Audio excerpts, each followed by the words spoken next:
semua orang punya kelebihan. Karena apa? Karena setiap orang itu saya yakin setiap manusia, setiap ibu, setiap wanita itu kita punya pengalaman yang berbeda dari kecil kan. Dan kita punya skill yang berbeda-beda dan itu adalah kelebihan kita daripada yang lain gitu. Jadi kalau misalnya pengen sesuatu jangan tanggung-tanggung, jangan ragu, harus pede. Kita berkarya bareng, kita menghasilkan sesuatu, itu pasti bisa banget. Jadi uh, nggak usah minder atau apa, pasti semua punya kelebihannya masing-masing. Aku yakin deh kalau semua perempuan itu pasti dengan porsinya ya, dengan posisi dia di mana, itu pasti dia punya dampak dan bisa melakukan sesuatu gitu. Kayak gitu. Tetap semangat lah kondisi apapun.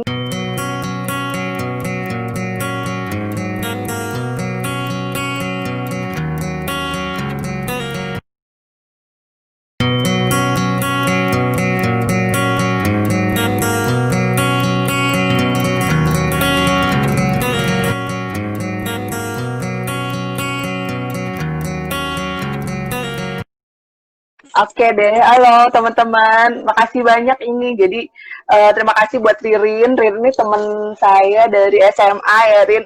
Kita kelas 1 SMA tuh satu kelas. Terus nggak nyangka ternyata kita sekarang sama-sama edukator ya, Rin ya. Jadi awalnya tuh memang saya setelah lulus kuliah itu saya bekerja sebagai reporter di Trans TV. Memang senang dengan segala sesuatu kayak saya tuh punya ketertarikan hal-hal kecil pun kita tertarik banget gitu. Terus dari situ saya bisa dapat teman-teman yang banyak, kemudian banyak sekali yang menginspirasi saya. Waktu itu kebetulan memang saya itu jadi reporter kriminal, jadi banyak banget hal-hal yang bisa saya pelajari dari setiap kejadian. Dan kenapa kok ternyata kok paling banyak itu kejadian atau kejahatan itu terjadi korbannya itu anak-anak kayak gitu. Nah waktu itu dari situ karena saya waktu itu punya hamil dan punya anak, akhirnya saya berhenti dari reporter, kemudian saya menjadi guru guru preschool dan kindergarten waktu itu. Iya, jadi dulu tuh sempat jadi guru juga ya. karena memang ibu guru. Nah dari situ saya juga ternyata dunia mengajar tuh menyenangkan juga gitu. Memang kayaknya cita-cita dari jadi guru tuh dari waktu masih kecil udah pernah sih. Cuman pas kesampaian tuh waktu setelah melahirkan saya bisa jadi guru. Nah ternyata pada saat saya menjadi guru taman kanak-kanak kan saya sering baca buku cerita anak tuh, Rin. Ya buat murid, buat anak sendiri gitu. Dan saya tuh seneng banget kayak ngumpulin buku-buku cerita kayak koleksi gitu. Mungkin teman-teman guru juga pasti di sini semua seperti itu. Nah, suatu hari memang ada poster lah di TK saya itu Gramedia itu Kompas Gramedia itu bikin pelatihan menulis buku anak gitu. Dan waktu itu tuh dibilang kalau misalnya itu ada kesempatan untuk magang di Inscript waktu itu. Ada namanya Inscript itu agensi naskah di Bandung, salah satu agensi naskah. Nah, akhirnya aku ikut tuh pulang ngajar, terus langsung ke Jalan Riau tuh. Di Jalan Riau ada kantor Kompas Gramedia. Nah, aku ikutan di situ. Nah, kok ternyata di akhir sesi itu ada kita disuruh nulis, Rin. Disuruh nulis tentang cerita anak. Saya juga nggak ngerti, cuma 5 menit kayaknya rasanya waktu itu. Terus saya nulis sih, karena mungkin udah sering baca buku cerita anak, jadi walaupun saya sebenarnya nggak tahu ilmunya sih menulis buku seperti apa gitu. Terus akhirnya pas terakhir itu pas diumumkan ternyata saya jadi peserta terbaik waktu itu. Jadi dan tau nggak Rin, sebenarnya aku tuh nggak dan aku tuh sebenarnya seumur hidup itu nggak pernah juara apa-apa, Rin, terus terang deh. Jadi pas waktu aku diumumin itu kok bisa gitu, sampai aku maju ke depan tuh sampai gemeteran gitu kan, kok bisa sih gitu kan. Nah apa yang aku tulis di cerita itu adalah pengalaman aku. Ini sorry ya bukannya mungkin agak kurang nyaman kan ya. Jadi aku cerita tentang anak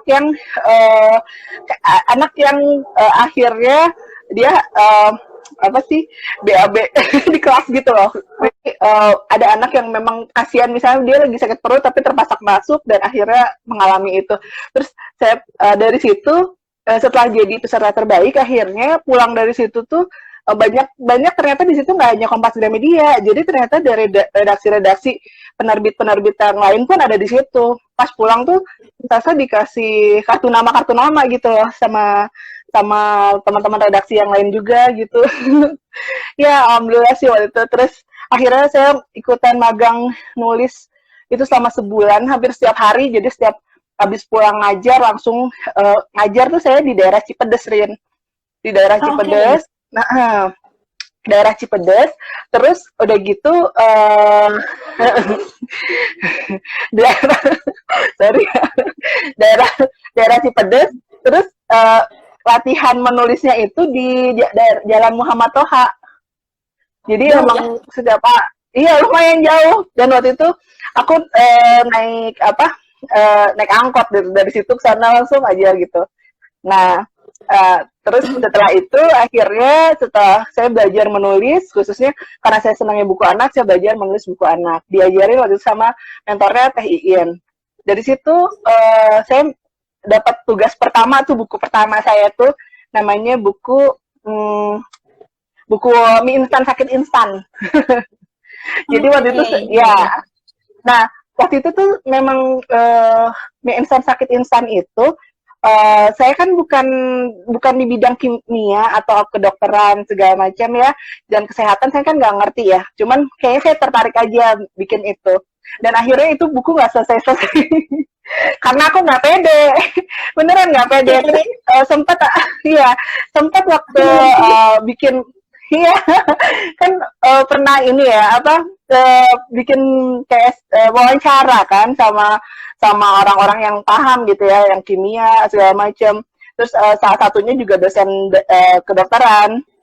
Terus dia bilang, kok kamu berani-berani sih bikin tulisan kayak gini? Terus akhirnya aku tuh berapa kali masuk UGD gara-gara masuk kambuh. Iya. Terus dari situ akhirnya aku sama mentor aku, dia bilang, nggak apa-apa kalau nggak pede, berarti kamu mau didampingin sama orang lain boleh, katanya gitu. Oh iya mau deh kalau ada yang bisa lebih ngerti di bidang itu gitu kan.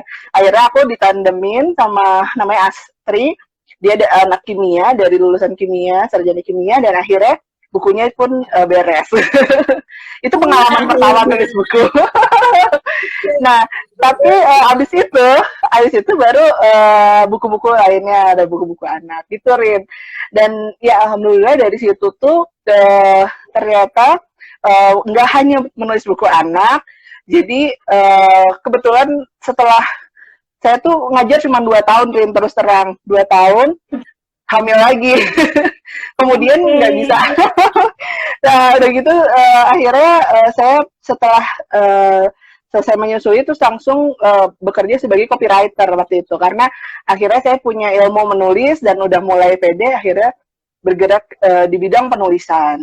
Nah, dari penulisan, karena masih senang mengajar dan ketemu sama anak-anak, akhirnya tahun 2013 saya bikin Super Kids Adventure. Yang jadi karena saya ngerasa itu juga sih yang bikin saya karena saya senang bertualang dari kecil gitu. Anaknya senang main, jadi saya pengen bikin kegiatan yang memang kalau waktu pas di TK itu saya belajar tentang multiple intelligence kan. Jadi kalau multiple intelligence itu semua jadi kayak setiap anak tuh emang nggak sama, setiap anak itu unik, dan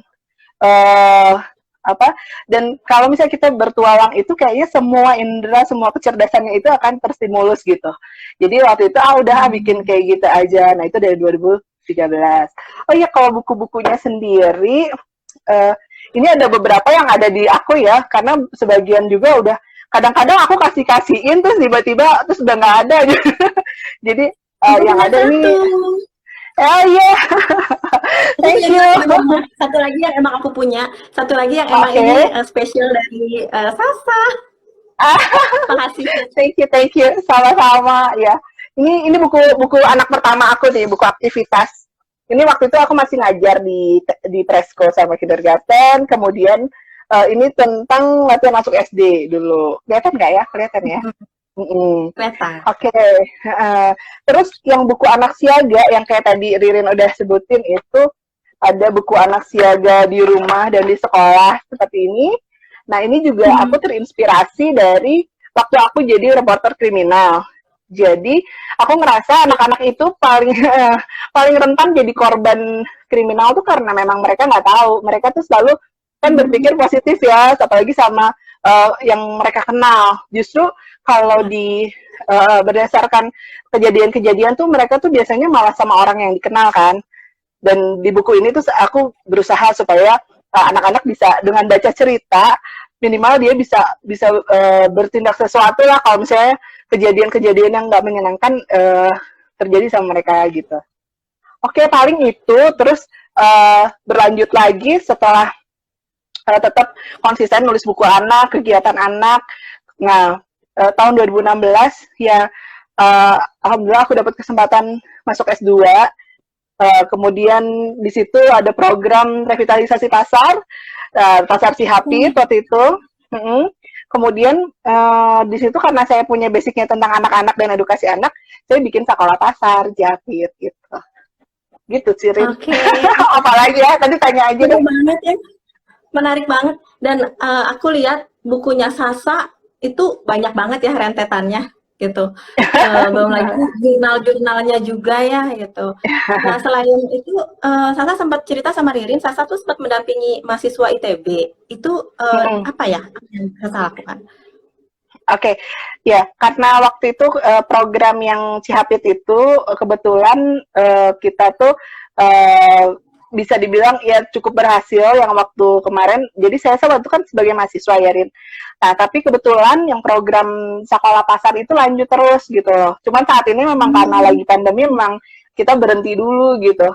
Nah terus ya, nah kemudian program ini yang menurut Sasa merasa banyak banget manfaatnya. Jadi kita nggak cuman dapat ilmu, tapi kita kayak pengabdian juga ke masyarakat. Nah, karena itu makanya dosen-dosen Sasa yang di SBM ITB itu ngajak Sasa lagi untuk bikin kegiatan kemasyarakatan lagi. Nah, makanya ada yang namanya, ya kemarin itu ada 2 program. Jadi yang pertama itu Sasa jadi mentor untuk kegiatan Cihapit lagi, yang namanya para rasar, yaitu kita gimana caranya pada saat pandemi itu kan yang namanya pasar itu nggak bisa tutup ya, maksudnya kasihan pedagang juga, terus orang juga pasti beli kebutuhan kan. Nah terus akhirnya gimana caranya supaya bisa tetap berdagang, kemudian banyak juga yang dikasih manfaat. Jadi itu kayak menggabungkan donasi dari masyarakat, kemudian membeli ke pedagang, terus disalurkan untuk orang-orang yang membutuhkan juga, termasuk Gojek waktu itu. Kemudian satu lagi proyeknya adalah Pasar Purnama. Nah ini masih hubungan dengan pasar juga. Pasar Purnama itu jadi di daerah di Desa Bangunsari itu ada yang namanya Imah Noong, dan dulu tuh biasanya setiap tahun sekali ada namanya Pasar Purnama. Pasar Purnama itu jadi penduduk sekitar itu bikin kegiatan pada saat bulan purnama, kemudian mereka menjual produknya masing-masing kayak gitu. Nah, pada saat nah itu pengen sama teman-teman dibantu juga sama teman-teman mahasiswa. Akhirnya saya dampingin itu, nama timnya itu Pasar Purnama. Setelah beres perkuliahan, jadi fullmoonproject.id.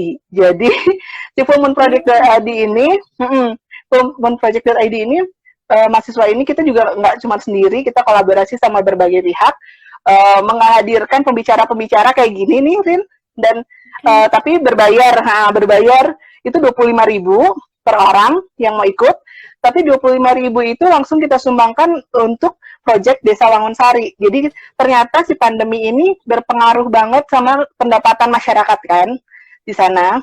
Akhirnya Imah Noong dan tim dari Full Moon Project ini mereka mau bikin yang budidaya lele dalam ember itu loh.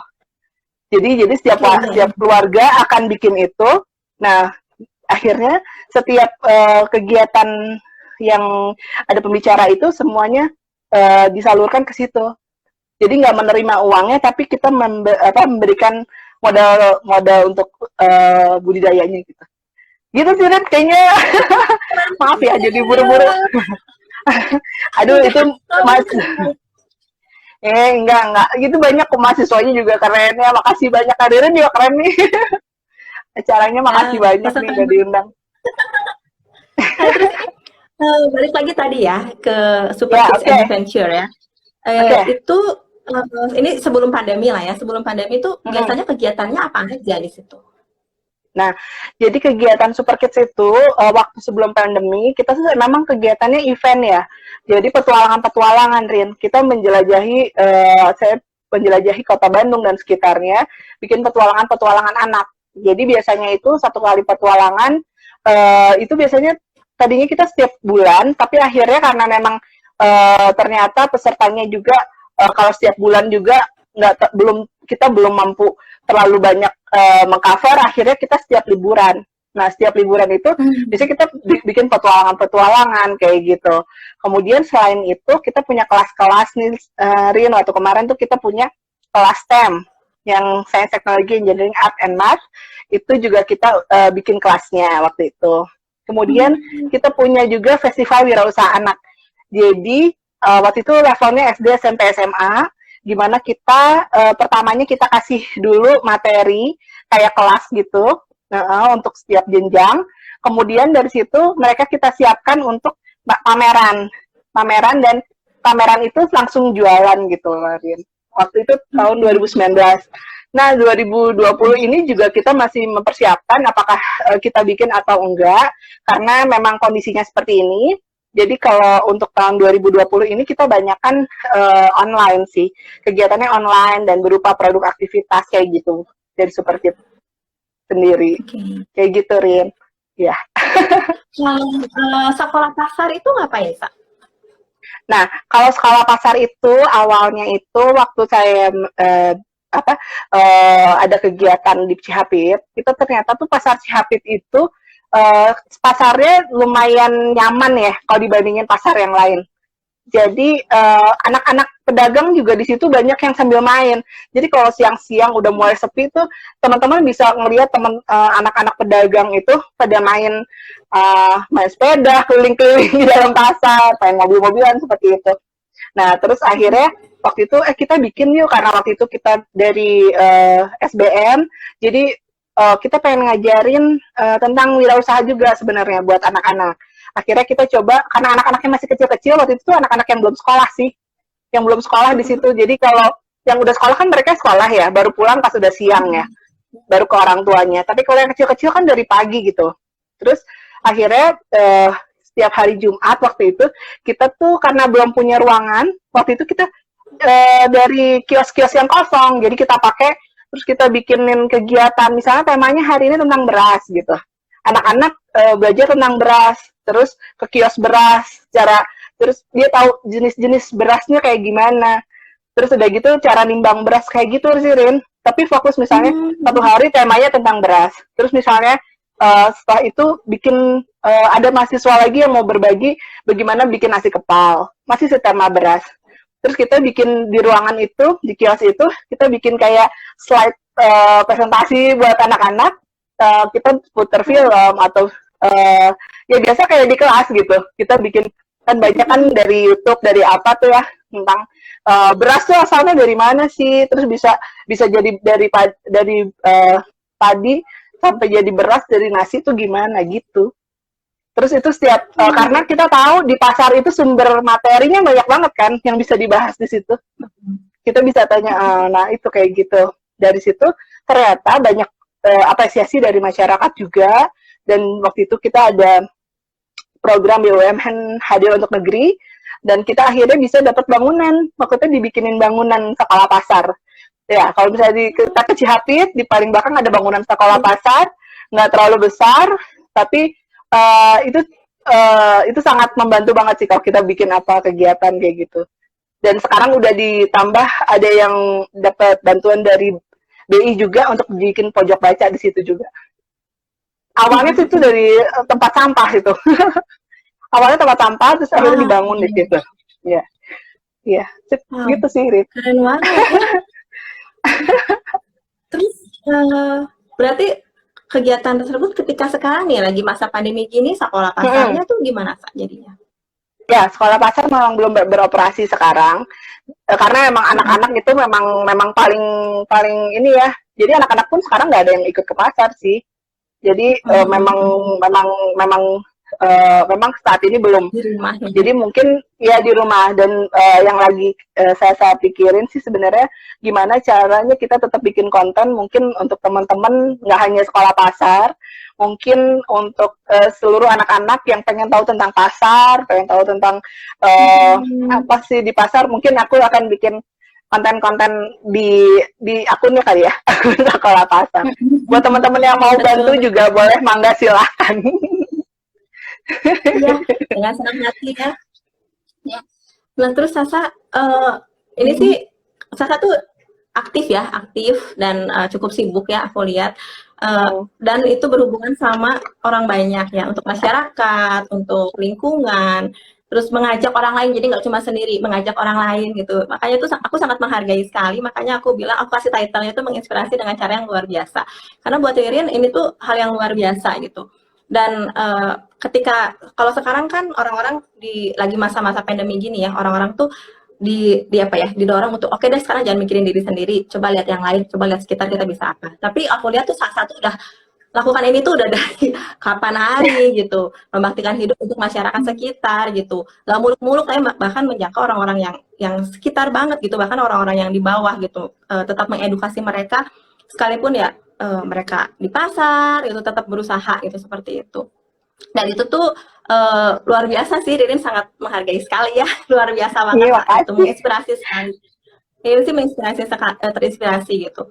Nah, tapi gimana nih Sa, balancingnya gitu? Ririn kan tahu Sasa punya anak-anak juga ya. Tadi aja hamil-hamil aja masih jadi reporter kriminal Iya.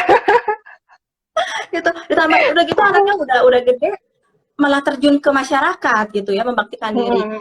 Gimana nih balancingnya gitu antara ya ini aktivitas sama anak-anak gitu. Oke. Kalau itu memang memang susah-susah ya.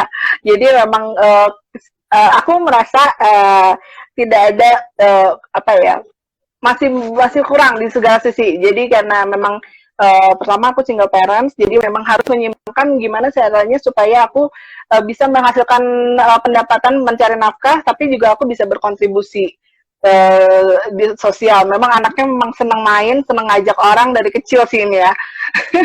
Kemudian untuk urusan anak memang agak agak memang berat juga karena aku merasa kayak belum ada dengan effort yang aku lakukan itu anak-anak pun sudah ada apa ya, kekurangan, ada kebutuhan yang belum mereka penuhi. Jadi memang itu yang itu juga jadi selalu aku masih belajar di situ.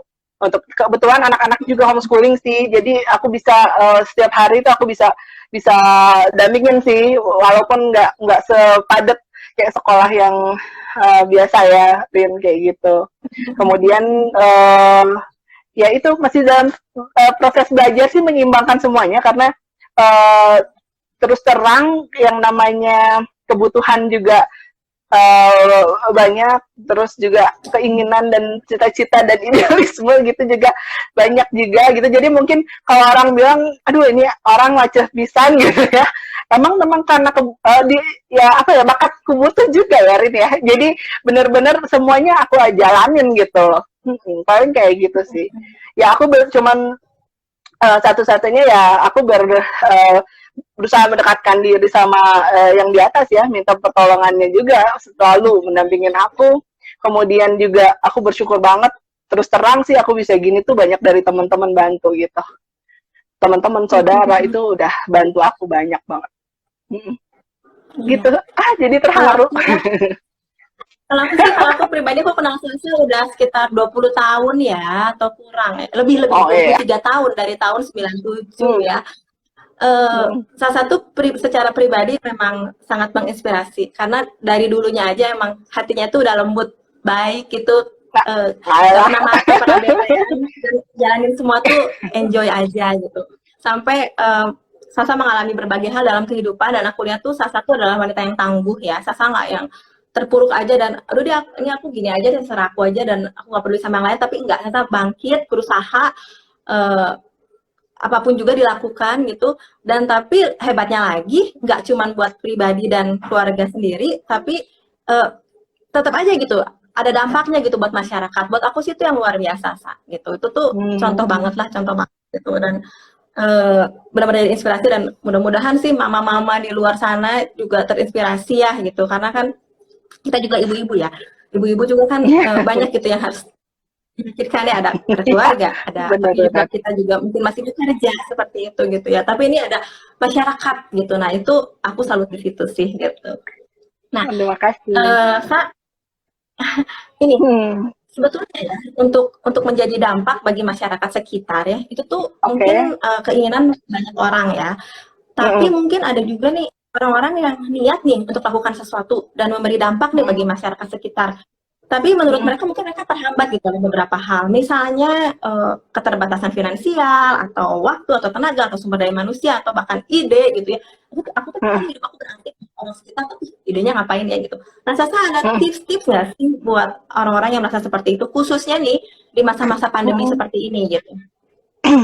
Oke, kalau aku sih dari tips aku ya, selama ini aku ngejalaninnya ngalir aja sih. Jadi apa yang bisa aku lakuin, jadi nggak usah muluk-muluk sih, nggak muluk-muluk. Aku pengen begini-begini nggak, tapi apa yang bisa aku bagi dengan orang. Nah itu mulai dari situ. Nggak usah sih kita. Kadang-kadang aku juga cuek aja, maksudnya terserah lah orang mau berpendapat apa. Maksudnya kita yang kita bisa lakuin kita lakuin aja. Jadi nggak usah kadang-kadang orang sebelum memulai itu sudah mikirin dulu, nanti orang ngomong gini ntar begini, nggak usah kayak gitu. Nggak apa-apa, santai aja, tetap aja kita jalanin apa yang menurut kita benar dan itu kira-kira bisa ada yang bisa dapat manfaat dari itu gitu. Terus yang kedua adalah ya dari yang pertama dari yang hal yang paling memungkinkan, yang kedua berpikir kolaborasi. Jadi memang kalau apa yang saya bisa lakukan sekarang itu nggak sendirian. Jadi memang uh, mungkin kita punya teman-teman yang kira-kira punya, ajak teman-teman deh, maksudnya ada yang pasti ada yang punya biaya, ada yang bisa bantu mikir, ada yang punya tenaga, ada yang punya waktu kayak gitu. Nah itu yang kita saling melengkapi di situ dan akhirnya bisa gitu, bisa kita ternyata bisa berbuat sesuatu ya. Jadi kalau misalnya berpikir cuman sendiri memang berat sih, Rin. Jadi kadang-kadang kalau misalnya kita udah kita mulai aja dulu beneran deh, yang mulai yang kecil, terus biasanya suka ada aja tuh jalannya gitu. Jadi kayak misalnya kita nih Ririn sekarang kita bikin acara kayak gini, ternyata nanti abis itu tahu kita nggak tahu jalannya ngarah kemana gitu, tahu kita diketemuin sama orang ini, ya kita ketemu sama orang yang itu gitu, terus akhirnya kita makin besar dampaknya, impactnya makin besar kayak gitu, Rin. Ya aku alamin Iya. sih gitu. Iya, thank you, Sa. Ini komennya Oke aku oke buka ya, barangkali oke. ada rekan-rekan yang mau bertanya atau mau komentar ya. Oke, sambil menunggu barangkali ada pertanyaan, aku nanya lagi deh. Sasa punya ini nggak pesan-pesan untuk para wanita Indonesia gitu, dalam Aduh, hal berkarya? aduh, malu deh. Aku mah belum apa-apa, Rin, sebenarnya. Jadi wanita Indonesia apa ya? Kita punya kelebihan lah. Semua orang punya kelebihan. Karena apa? Karena setiap orang itu, saya yakin setiap manusia, setiap ibu, setiap wanita itu kita punya pengalaman yang berbeda dari kecil kan. Dan kita punya skill yang berbeda-beda. Dan itu adalah kelebihan kita daripada yang lain gitu. Jadi kalau misalnya pengen sesuatu, jangan tanggung-tanggung, jangan ragu, harus pede.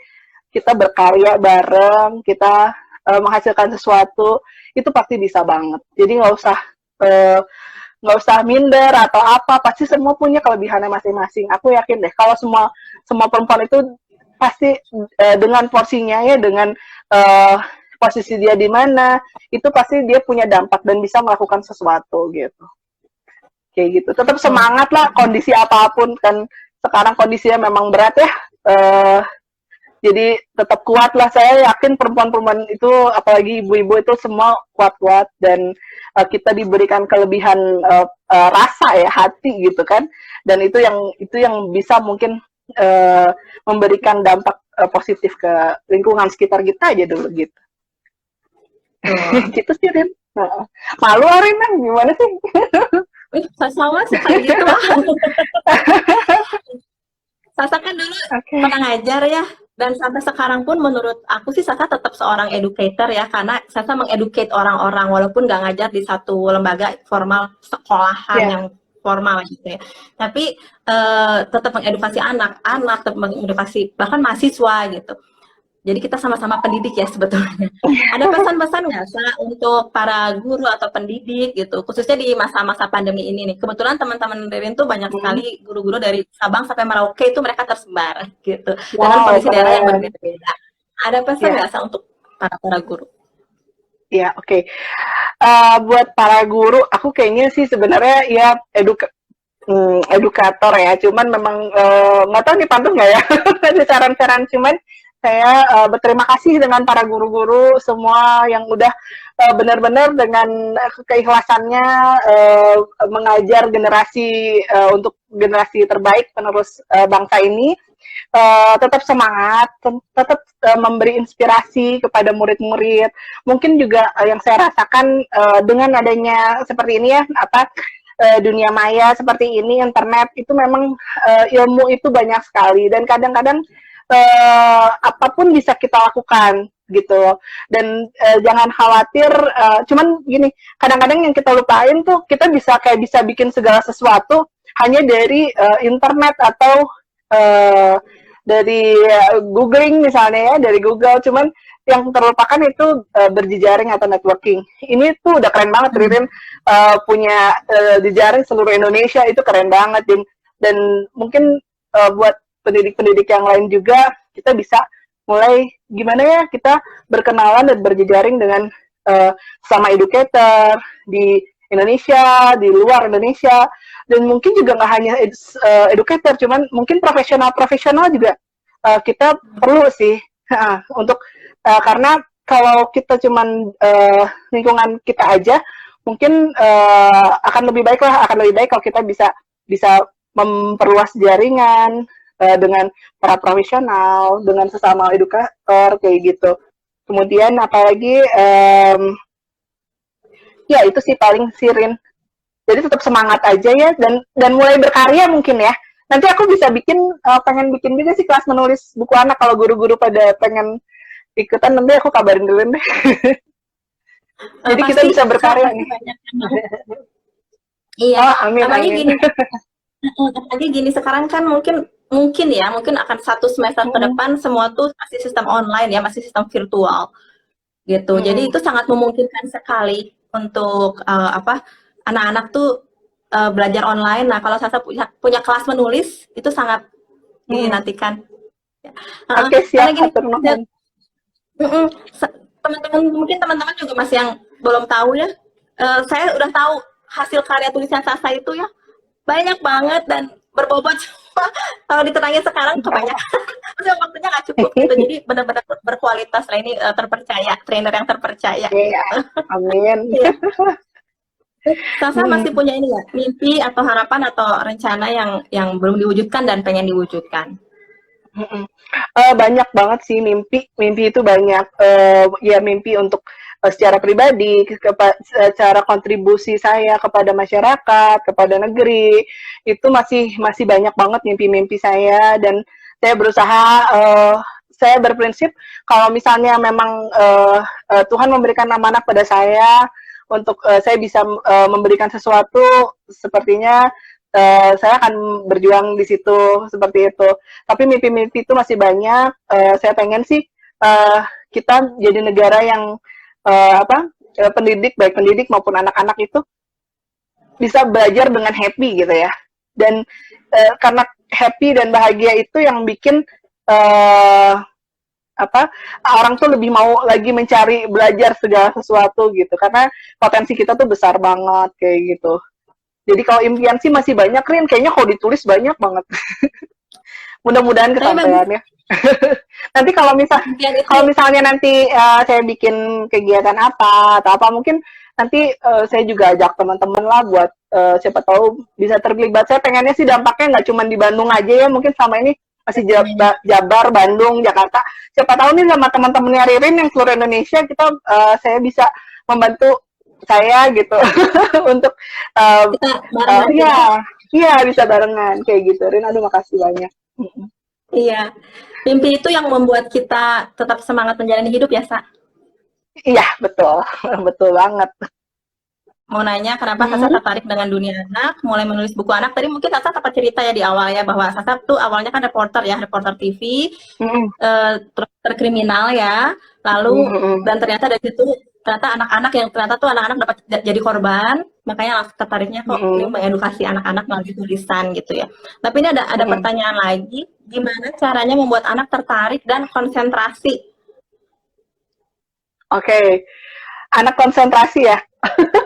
Ini kayaknya sebenarnya lebih cocok psikologi ya. Cuman berdasarkan pengalaman aja ya, Rin. Berdasarkan pengalaman, anak-anak membuat menarik tuh gini, kadang-kadang kita merasa kita itu sebagai educator itu merasa lebih dari anak-anak. Sementara anak-anak itu yang saya pernah baca, mereka adalah jiwa-jiwa yang sama seperti kita, cuma dalam tubuh anak-anak gitu loh. Jadi kalau misalnya kita pengen membuat tertarik, ya kita coba bagaimana kita bisa berempati menjadi anak-anak tuh seperti apa sih? Sekarang anak-anak sekarang tuh senangnya seperti apa? Kalau kita bisa ikut seperti itu, kita bisa tahu nih anak-anak pasti seneng deh diajak kayak gini. Gitu. Dari situ anak-anak akan tertarik dan kalau misalnya dia udah seneng, dia pasti akan dengan sendirinya konsentrasi kok ke situ ke hal yang dia sukai itu gitu. Jadi kalau saya sih tipsnya, kalau saya sama teman-teman, sama anak-anak super kid, sama anak-anak sekolah pasar, saya nganggapnya kayak temen gitu, kayak teman tapi kayak kakak lah gitu.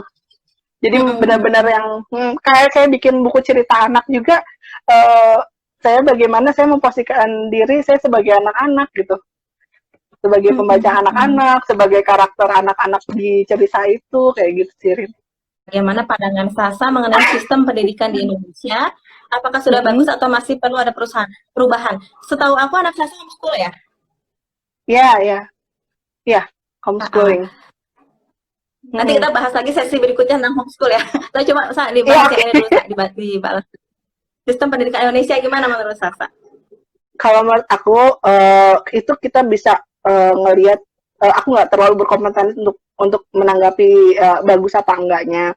Karena menurut aku semua itu pasti bikin sesuatu yang terbaik gitu untuk anak-anak kita ya. Dengan porsinya masing-masing. Yang namanya misalnya dari dinas pendidikan, dari apa mereka pasti bikin sesuai menurut mereka yang terbaik bagi mereka seperti ini. Dari guru seperti ini, dari orang tua juga seperti ini. Kita nggak bisa nyalahin juga kok sistem pendidikannya begini, sistem pendidikannya seperti itu. Karena kalau menurut Sasa, nomor satu itu yang paling penting adalah kita orang tua itu memahami anaknya nih, anak kebutuhan anak aku seperti apa. Kalau misalnya kita sebagai pengajar, kita memahami kebutuhan anak-anak kita seperti apa. Kayak gitu sih. Pasti orang tua pasti tahu lah yang terbaiknya seperti apa. Kayak misalnya, kenapa saya memilih homeschooling, tapi saya juga dulu anak-anak juga mengikuti sekolah formal biasa, terus nanti juga ke depannya saya juga masih mengikuti. Jadi saya memang mengikuti anak-anak kayak gitu. Jadi kalau misalnya dilihat sistem pendidikan itu luas banget dan itu nggak bisa kita bilang itu jelek, itu bagus atau gimana. Ya kita sendiri yang misalnya harus bisa kira-kira ini anak-anak butuhnya seperti apa segala macam. Menyesuaikan, kita yang menyesuaikan. Gitu sih. Karena kita sebagai orang tua, kita mengenal anak kita sendiri seperti apa ya saya. Iya, kita paling ya menurut aku sih gini, kalau yang prinsip aku setiap anak itu punya potensi yang berbeda dan mereka cara belajarnya berbeda. Jadi memang orang tua yang paling ngerti anak saya kebutuhannya apa, terus lembaga yang paling cocok itu di mana gitu. Dan kita nggak bisa menyamakan anak kita dengan yang lain juga gitu. Kayak misalnya, saya memilih homeschooling tidak berarti aku mengajak semua orang untuk ikut homeschooling, enggak juga gitu. Karena memang kebutuhannya mungkin kondisinya juga berbeda. Iya. Kayak gitu sih, Rin. Berarti saya mengerti. Masih belajar ini juga. Aku pun pernah begitu, Sa. Iya.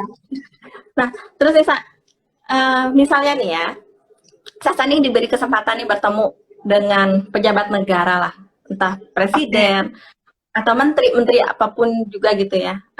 Ada pesan khusus dari Sasa nggak kepada mereka atau permintaan Sasa pada mereka? Gitu. Misalnya siapa lah menteri apalah Sasa boleh sebut lah apa atau Presiden Jokowi apa? Ada pesan-pesan?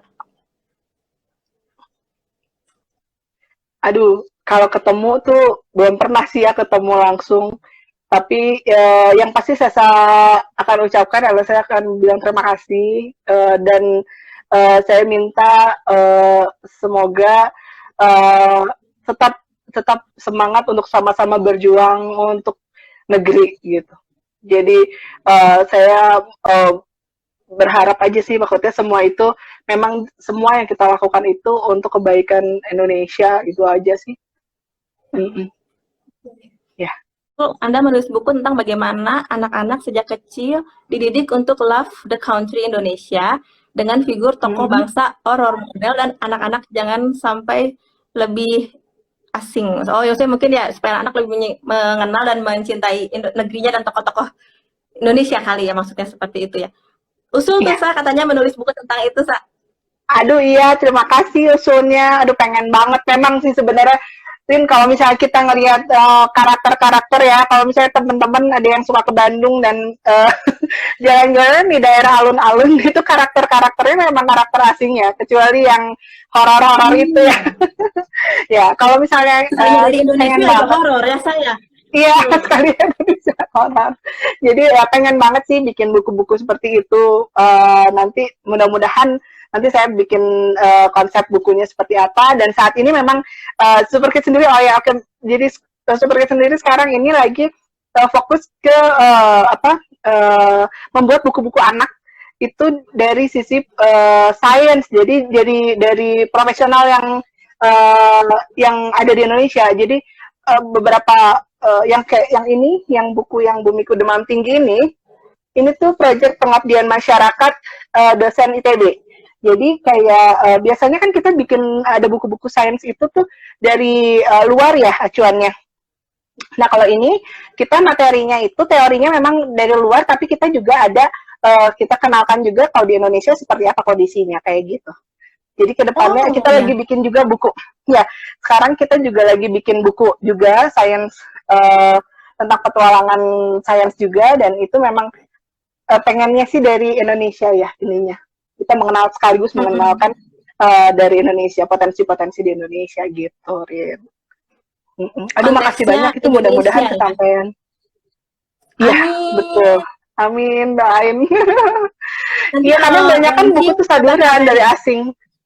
Siap-siap. Ya, Pastinya, Rin, ya. betul Sa, betul. Betul.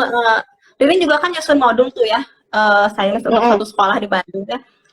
Itu juga Mm-mm. memang source-nya banyak emang dari asing ya gitu. Jadi kita harus Asing. rubah lagi konteksnya supaya anak-anak tuh apa ya familiar dengan konteks yang ada di Indonesia gitu. Ya Iya, untuk memperlengkapi betul. buku yang dari pemerintah gitu ya. Jadi kita bikin lebih dalam Mm-mm. lagi tuh emang bagus sih kalau kita bisa punya konteks yang konteksnya Indonesia gitu ya. Ya, amin, amin, Oke. amin. Nah, Sasa ini udah mau detik-detik terakhir ya. Pertanyaannya ini sih Mm-mm. pertanyaan yang akan selalu Ririn tanyakan sama setiap orang yang Ririn interview ya. Pertanyaannya Mm. adalah, Aduh, aku jadi eh, takut. oh enggak ini ringan, bisa Oh ya, oke, Sasa oke, oke. bisa sebutin nggak tempat di Indonesia yang pernah Sasa kunjungi yang berkesan dan kenapa?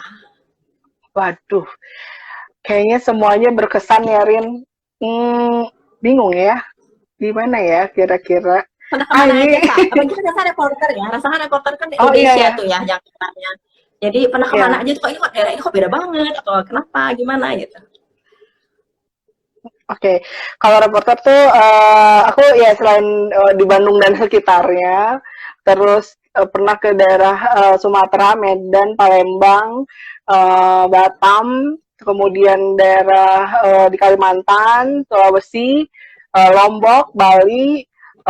Yang kesananya ke timur lagi belum ada dapat kesempatan. Cuman memang tiap daerah memang saya ngerasa tempat-tempatnya luar biasa semua sih, Rin. Jadi semua punya karakter yang masing-masing loh, yang berbeda banget gitu. Jadi kalau misalnya saya memang liputan, misalnya saya liputan seminggu, 5 hari itu dihabisin untuk kerja banget. Misalnya sisa 2 hari itu emang pasti kita pergi dan explore gitu. Apalagi kalau misalnya memang dapat itu sih impian sih, waktu dulu pengen mengunjungi setiap tempat di Indonesia. Bahkan dulu waktu jadi reporter, kayak saya nungguin untuk interview orang aja di salah satu rumah sakit atau apa, itu aku bisa kagum loh, maksudnya oh ini daerahnya seperti ini, oh ngeliatin masyarakatnya kayak gitu.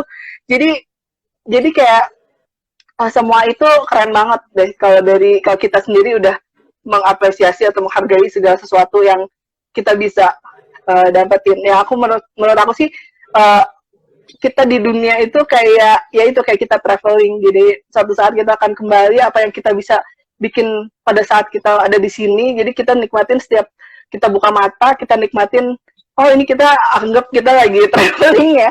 Maksudnya nanti ya kayak gitu. Jadi kayak akhirnya kita ngerasa semua tempat tuh keren gitu. Kayak gitu sih. Termasuk yang di luar negeri juga ya, Sa? Di luar negeri juga, oh ya, kalau dari luar negeri memang sih, kalau di luar negeri itu memang kelebihannya mereka lebih benar-benar mengemas segala sesuatu yang mereka punya, potensi itu lebih detail, lebih benar-benar niat gitu ya. Tapi sebenarnya kalau dilihat dari potensi itu kita nggak kalah banget sih, Rin, sebenarnya. Jadi memang banyak, kita saking banyak, luas, dan itu memang perlu perjuangan, mungkin nggak sebentar gitu untuk supaya bisa muncul kayak di luar gitu. Kalau di luar kan mungkin juga lebih penduduknya lebih nggak banyak, yang di ininya juga mungkin nggak sebanyak kayak di Indonesia. Jadi dia bisa satu-satu tuh bisa lebih detail, lebih ini, jadi terasa lebih wah gitu ya. Kalau di Indonesia juga saya yakin sih bisa pasti gitu. Kayak gitu. Karena Cuman Indonesia bedanya itu itu potensi bagus. Kaya banget sih, Iya, Rin. Iya, mudah-mudahan kita sempet ya ngerasain Indonesia tuh benar-benar jadi destinasi wisata dunia yang inilah, yang benar-benar apa ya? Ya benar-benar keren benar gitu, dikelola dengan baik dan sebagainya gitu. Iya, Rin. Mudah-mudahan sempat ya saya. Mudah-mudahan kita ya mudah-mudahan. Iya, gitu. Baiklah Sasa, kita udah mau selesai nih. Iya. Tapi terima kasih banyak ya atas waktunya. Mudah-mudahan yang mendengar tadi bisa terinspirasi dari apa yang sudah Sasa lakukan, dari kehidupan Sasa secara pribadi dan juga secara sosial gitu. Dan masih banyak hal-hal juga di depan yang Sasa akan lakukan, dan aku dukung doa biar semuanya berjalan dengan baik ya. Dan semoga pandemi ini juga segera berlalu, dan ya, kita bisa menyambut new normal dengan semangat yang baru dan positif ya gitu. Makasih banyak Sasa. Nanti kalau misalnya ada yang pengen tahu lebih banyak tentang Sasa, tentang Super Kids, tentang tadi sekolah pasar, terus tentang Pasar Purnama segala macam, mungkin bisa langsung aja kontak di IG-nya Sasa aja ya, dan di situ bisa tanya-tanya gitu ya. Makasih banyak Sasa ya. Sehat selalu. Salam buat anak-anak juga. Sampai ketemu lagi di lain kesempatan. Ditunggu buku-bukunya. Siap, makasih ya, Rin. Saya mohon maaf juga kalau banyak kurang-kurang ya. Saya banyak kurang-kurang atau misalnya belum terjawab semua gitu. Jadi ya nanti kita bisa, kalau misalnya ada kegiatan atau apa, saya mau banget kalau dilibatin lagi gitu sama Ririn dan teman-teman ya. Terima kasih banyak loh, Rin. Terima kasih juga. Ya, terima kasih udah berbagi Sasa ya. Ya, makasih buat teman-teman semua. Ya. Terima kasih buat semua teman-teman yang udah menyaksikan dari Sabang sampai Merauke. Mudah-mudahan ada yang bisa diambil ya, ada yang menjadi semangat atau inspirasi buat kita semua. Sampai ketemu lagi di interview Ririn dengan tamu-tamu berikutnya yang adalah teman-teman kita juga, Sasa. Iya, siap. Terima kasih. Terima kasih, Rin. Oke. Bye semuanya. Bye. Ya, bye.